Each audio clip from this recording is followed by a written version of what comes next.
Mediaventurados, presentado por Jorge Haley.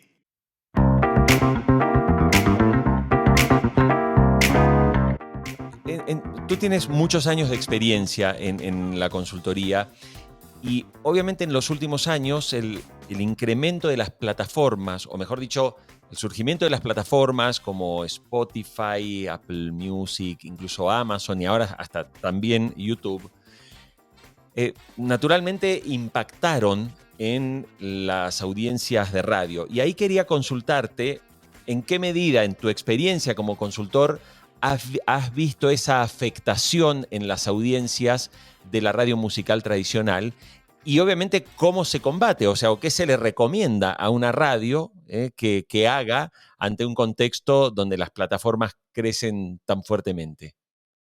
Mira, el modelo de la radio no está diseñado para competir contra las plataformas como un Spotify, un Apple Music, un Amazon, un YouTube, lo que fuese.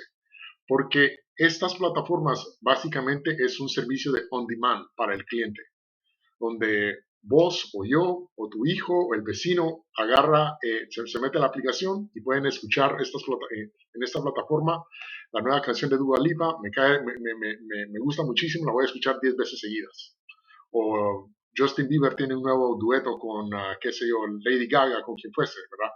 Entonces, mira, bajo ese sentido, eh, yo he tenido ¿cuántas veces no me han preguntado a mí las emisoras o clientes con los que trabajo, Harold, ¿cómo hago para competir contra un Spotify, contra un YouTube, contra un Apple Music? Porque a mis oyentes les gusta mucho eso. O sea, hay que entender, hay que ser muy claros de que son modelos distintos, ¿verdad?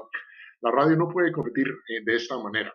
Lo que la radio tiene que hacer es integrar y reflejar lo que son estas plataformas en su forma de programación, sin olvidar cuál es el fundamento básico de la programación de una radio musical.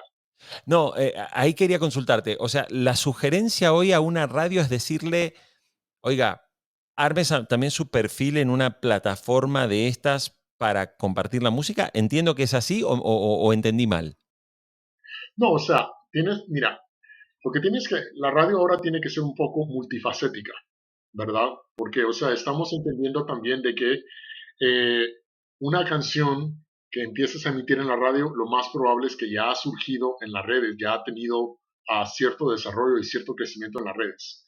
Lo que la radio hace es de que te da ese punto de validación y de crecimiento masivo en muchos casos. Es como el sello de aprobación, ¿verdad? En ese sentido, creo que la radio todavía sigue jugando un papel muy fundamental y muy importante, porque mucho de lo que sucede a veces en las redes sociales, perdón, en las plataformas, también en las redes sociales, es de que lo hablábamos el otro día. Puede haber una canción, puede haber un artista que el día de hoy revientan y explotan y literalmente en 2 o 3 semanas ya han vuelto a caer por completo. Entonces, la radio, obviamente, el desarrollo de una canción y de un artista en la radio es muy diferente. Entonces, estas cosas tienen que tomarse en cuenta. Lo que se debe hacer, como digo, es muy importante que la radio esté integrada con lo que son las plataformas y las redes, pero debe seguir muy fiel a sus principios. Porque si te vas de boca de la radio y querés reflejar mucho lo que es la forma en que el uso de las redes y de las plataformas, vas a perder el enfoque y recordate que también, o sea, la forma de consumo de la radio y de las plataformas y de las redes es muy diferente también. Eso es muy distinto. Entonces hay que tomar todos estos factores en cuenta. Ahora, Harold, la radio, y recién lo decías, ¿no? La radio siempre fue como una prescriptora de artistas, de canciones, ¿no? Obviamente la radio de hace 20 años era la que marcaba la pauta de cuál era el tema que se iba a poner de moda y a partir de cómo sonaba en la radio, luego la gente llegaba o se compraba un disco o se buscaba descargar la canción. Ahora, ¿no, no crees que un poco el surgimiento de los algoritmos que analizan una enorme cantidad de datos puede de alguna forma también convertirse como en un formato de prescripción de música? En cierta manera, creo que sí. Creo que definitivamente los algoritmos que están siendo utilizados, sobre todo, por ejemplo, en Spotify aquí en los Estados Unidos la empresa más grande de radio, iHeart, ya está utilizando algoritmos e inteligencia artificial para su programación. Esto es parte de lo que, del nuevo, de la forma de realizar la radio, ¿verdad? Esto es algo que en el futuro va a ser cada vez, va a formar parte del día a día.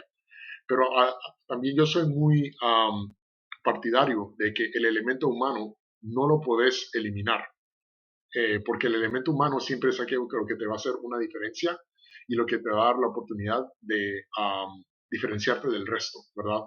Es como hace de caso que una de las cosas que yo hago eso, como consultor son estudios de investigación. Si yo hago un estudio de investigación y, por ejemplo, que hagas un music test, una encuesta musical, y que digas, estas son las primeras 300 canciones para los 40 en Colombia, en Bogotá. O sea, las primeras 300, solo vamos a coger esas 300 y esas son las únicas que vamos a poner. Hay que saber cómo interpretar e implementar esta información. Porque puede ser que estas 300 le gustan a todo el mundo, pero si miro a la gente de los 40, a ellos les gusta más esta, a ellos les gusta menos esta, o con hombres o con mujeres. O sea, bajo ese sentido, hay que saber cómo utilizar toda esta información. Yo creo que los algoritmos y las plataformas todavía, o sea, esto es algo que al final de días está siendo creado e implementado por un ser humano. Entonces, el toque del ser humano siempre es sumamente fundamental tenerlo. Harold, estaba pensando recién, eh, como que el surgimiento del smartphone, sobre todo en el año 2007, con la aparición del iPhone, había una expectativa respecto de que el smartphone podía convertirse como en el nuevo transistor. Sin embargo, el smartphone no contribuyó a la mejora del consumo de radio, porque cuando miramos las tasas de consumo de radio por streaming en el smartphone, vemos que todavía son muy bajas y que dentro del smartphone la radio nunca aparece como la prioridad de consumo. Entonces, ahí el planteo es un poco si el smartphone no se ha convertido un poco en un matarradios, ¿no? De alguna forma.